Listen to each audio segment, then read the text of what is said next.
Good day to everyone. This video talks about creating Ethernet cable. What is Ethernet cable? An Ethernet cable is a common type of network cable used with wired networks.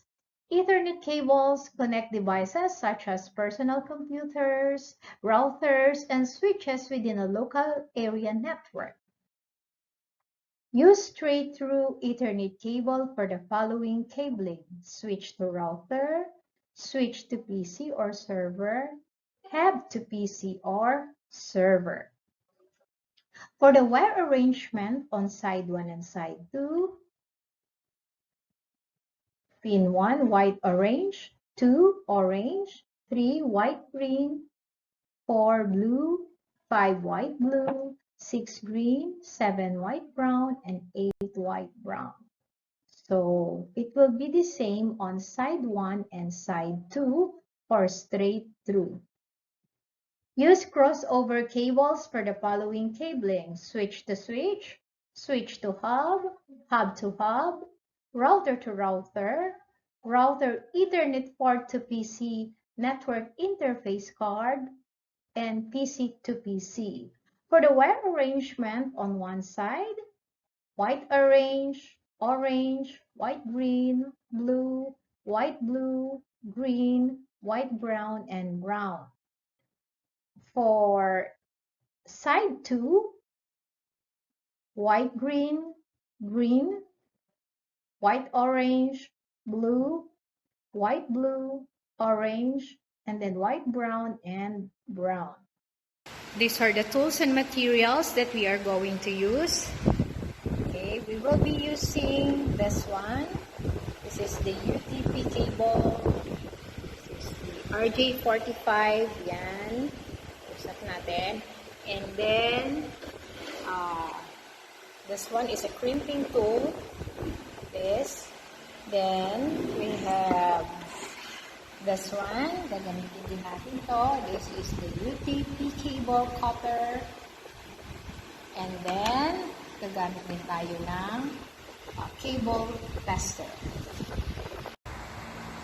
Okay, cut into the plastic sheet about 1 inch. This is from the end of the cut cable. Plastic sheet, sabihin this one is the insulation, the cover. This pertains to the plastic sheet of the UTP cable. So, approximately 1 inch. So, what are we going to use? So, the crimping tool has a razor blade. Ito yun, dito. It has a razor blade that will do the trick with practice, or we can use cable stripper, the RG45 cable stripper. What I'm going to use in this demonstration is this, the RG45 cable stripper. Okay, how to use this one? You just press this and insert the UTP cable, so approximately 1 inch, and then you just turn around, yan, 360, and then remove, and then you just pull this one. Ayan, there you go. Okay, this is the first step that we are going to execute. So cut the plastic sheet about 1 inch, so about 2.5 centimeter from the end of the cut cable. This is the cut cable. Sabi dito, this is the ito yung tinutukoy niya dito, plastic sheet, or this is the insulation. Ito yung ni-remove natin. Okay? For the second step, unwind and pair the similar colors. What does unwind mean? Unwind means wind up, to lose or separate. So we're going to lose and separate this. So what I am going to do is like this. Okay, I'm going to separate first the white-orange here, I'll put it here, and then the white-brown here, so that later on, it will be very easy for us to arrange this yan. And then, so separate to loosen or separate, let's separate, yan. So, kasi this is, naka-twist siya sa twisted. So, sila-separate natin siya. Same process hanggang ma-separate natin lahat. Okay, this is the third pair, the white, blue, and the blue, and this is the last pair, the white, brown, and the brown. There you go. We're done executing the second step. Okay? Unwind and pair the similar colors. Okay, the next step is pinch the wires between your fingers and strengthen them as shown. The color order is important to get correct. Okay, so para gagana siya. This one will not light if we are going to test it if the wire order is not correct. So, pinch means to squeeze or compress between fingers. Then, we are going to arrange the wires base sa configuration of crossover. So, sa configuration, if it is crossover or straight through. So, for straight through, we are going to follow this wire arrangement. Ito. So, pindot natin ito. I-pinch natin yung wires using our fingers and our thumbs as instructed.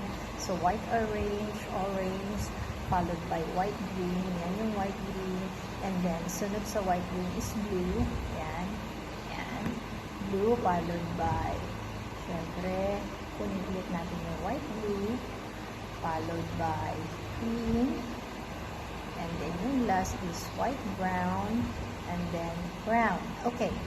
This is the correct order of wires if we are going to create straight through cable. So this will be executed both on point A and point B, meaning parehas. Kasi straight through, kapag inayos nyo to, ganito yung arrangement dito, sa other side, ganun. So parehas. Okay? Same wire order kasi straight through. However, kung ang gagawin niyo, if you are going to make a crossover cable, you will be using this arrangement. Dito sa point A or first side, ito pa rin. Same, no? White, orange, white, green, blue, green, white, brown. But then, dito sa side 2 or the second side, the arrangement is different. So, you will be arranging the wire based on this arrangement. So, we have white, green first. So, unahin ang white, green, tapos green, then white, orange, blue, orange, white, brown. So, magkaiba ha. Ito, yung binanggit ko as shown on the presentation, yun ang gagawin dito. Yun yung arrangement na ipapalo natin class kapag ito yung kapag crossover. Dito sa second end or side 2, yun yung configuration. Sa side 1, yun naman ang ipapalo natin. So, again, the wire arrangement will depend on what is our output. Is it straight through or crossover? For this demonstration, I am going to create a straight through Ethernet cable. Okay? So, yan yung arrangement niya. So, we're done executing the third step. So, what I did is I just arranged the color-coded wires based on the correct arrangement. Okay? The next step is to use the crimping tool to make a straight across the 8 wires to shorten them to ½ inch, 1.3 cm, from the cut sleeve to the end of the wire. Okay, so ito siya. This is our UTP cable, properly arranged, no? Let's double check. Yan, bago natin i-cut. O yun na. Nauna yung green. So, yan. Tapos, white-brown dapat muna. And then brown. Okay, alternate yan. Kung nakita nyo, yan, naka-alternate. So, press natin dito. And then, we are going to use, as stated on the instruction, we are going to use the crimping tool. Okay, ito na yung crimping tool. Cut natin siya. Yan, bago ko i-cut, nakita ko, ayan. Yan, kailangan, ano yan, straight. Ulitin natin. Kasi parang medyo malayo yun. Yan, para dikit-dikit sila. Okay, then, okay. Yan. Okay. Ready? 1, 2. Yan. So, straight na straight siya. Okay? Let's continue. The next process is to carefully push all the 8 and 3 colored wires into the connector So yung connect, ito yung ating RJ45. Note the position of the blue plastic sleeve. Also know how the wires go all the way to the end. Ito po yun, no? So if this is the RJ45, nasa, when you hold it, ganito. Yung lock niya, ayan, yun, yung pinaka-lock niya na pinipress nasa ilalim. And then, ito siya, ayan. Of course, correct wire arrangement. Kasi pare-parehas, same yung ano, dito. And then, what you are going to do is to carefully push. Okay. Pusa yan. Pag pinush mo, mag-slide siya dyan. Okay? Yan. Nag-slide siya. Push natin. Ulit. Yun. Nag-slide siya. And then, ang next na gagawin nyo is to check. Yan. Yan na siya. Correct na yung arrangement. Yes, it's correct. Yan. Ayun. Makikita kaya dito. So, try na. Dito pala. Yung parang yan. Yung copper wire niya, kita pantay-pantay dito. Dito. Medyo malabo. Yan. Ayun. Yan. Yan na. So, huwag masyadong magalaw ang kamay ko. Ayun siya. Kita nyo lahat yan. So, pag ginawa nyo, make sure nakikita nyo yung copper wire. Tapos lahat yung 8 wires, push na lang ng ganyan.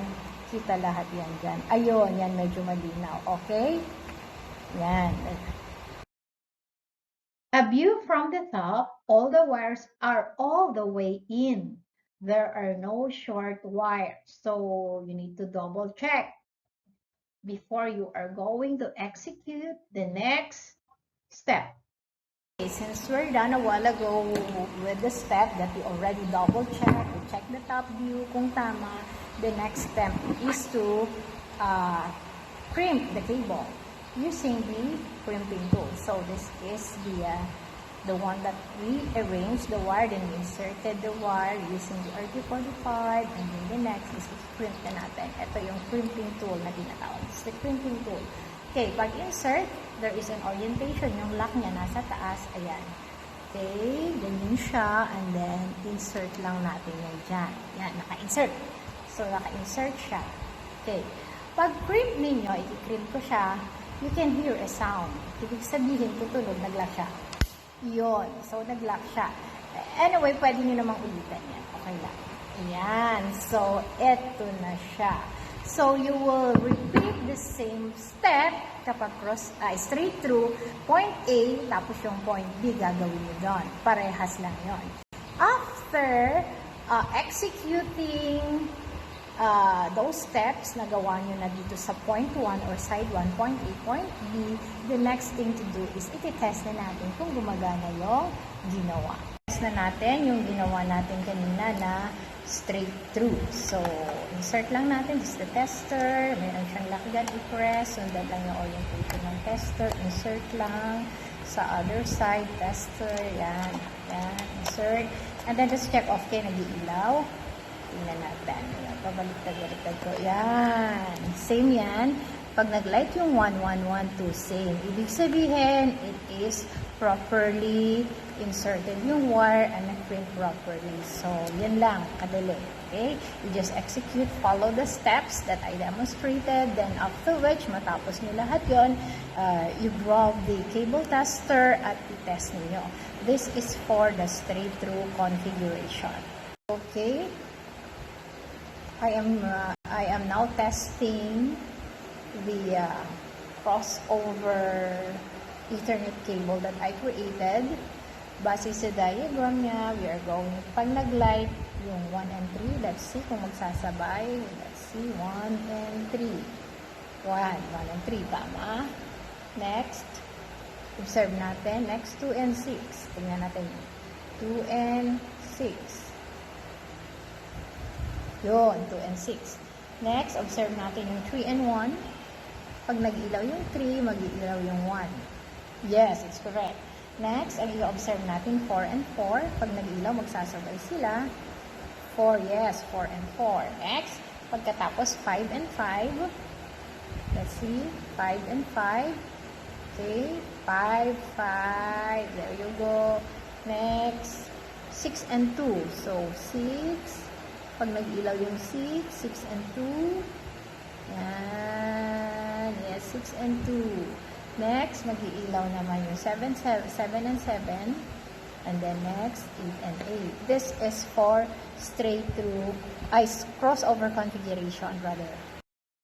If this video helps you, please click like, share, and subscribe. Thank you for watching.